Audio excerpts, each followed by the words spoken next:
The Sisters of St. Joseph started community gardens on their site here in Baden in 2009. And one of the components we put in that project was inviting teens onto the ground so that they could learn basic skills of gardening as well as landscaping. And we called this program or project Green Teens.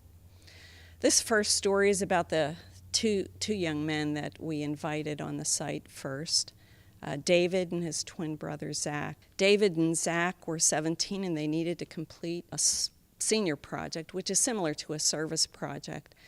It just needed to add some kind of value to a local community organization, and that was us. I think they struggled with academics. They struggled with just being able to keep focus in class. And I think a lot of this had to do with their family situation. What I came to learn was that both of them missed their father terribly, who left them when they were in elementary school. And their mother, about a year before entering David and Zach entering into Green Teens, actually found out that their mother had cancer, and she was struggling with that.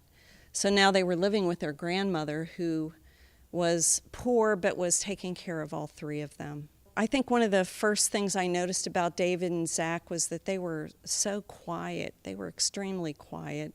And when I asked them if they had any talent or skills that they were going to offer, and they said they really didn't know how to do much of anything. But that's why they were in Green Teens. That was the work that we were about to do. David, he was the one that got me. And it was all about planting grass. You know, that summer we had a cemetery project that we installed a sidewalk in between two rows of grave markers. And so we had to actually haul in the soil and the compost, rake out the soil, seed it and put straw on top and keep it watered. And so David was going to be working on that project with me. So we started from the beginning. David, have you ever planted grass seed before? And he said, no. So we started with how to prepare soil. And it's similar to that parable of the sower and the seed from Mark. You know, you could have unprepared soil that you throw seed on and it doesn't grow. Or you can have soil that has some weeds and some thorns in it.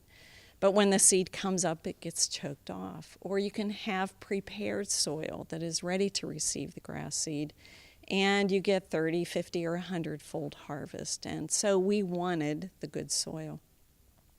So after 3 or 4 days of hard back-breaking work, raking out the stones and the branches and the weed clumps, and seeding the soil, putting the straw on top, and watering it, we were finished with the project, and David did a really outstanding job.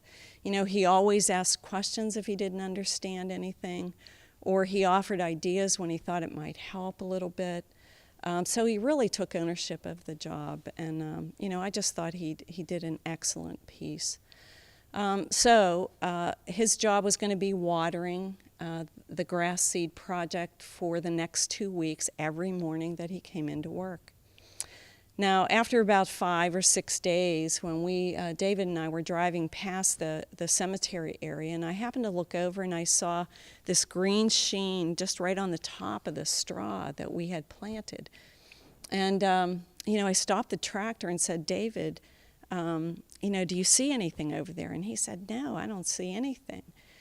And so we turned the tractor off and walked over and squatted down, and I lifted a handful of the straw off of the grass seed, and you could see the tiny green fragile shoots coming up. And I said, David, you did such an excellent job, you know, because the grass seed is right on schedule coming up through the straw. And when I looked at his face, it looked like a child that you told you were taking to Disneyland, or there was a $1,000 bill sitting underneath a straw. It was a look of mystery and awe. You know, so over the next coming weeks, the grass was growing great, and he had to mow it, which he didn't mind. But I made sure that he took a little tour with every one of the volunteer work groups that he had and was a project leader of, just to explain how, the work that we did to get the grass growing. And when I stood in the back of one of those sessions that he was given the little tour of, I noticed that David was really becoming strong and confident and caring, and that he was going to be capable of doing anything that I would ask him to do. And so, I'm convinced that creation, or that nature, has a way of tending to our wounds, that God gifted creation with the ability to touch those deepest parts of us that hurt, and that any one of us is offered the grace to become strong or confident or caring, and that we will be quite capable of doing anything that God asks of us.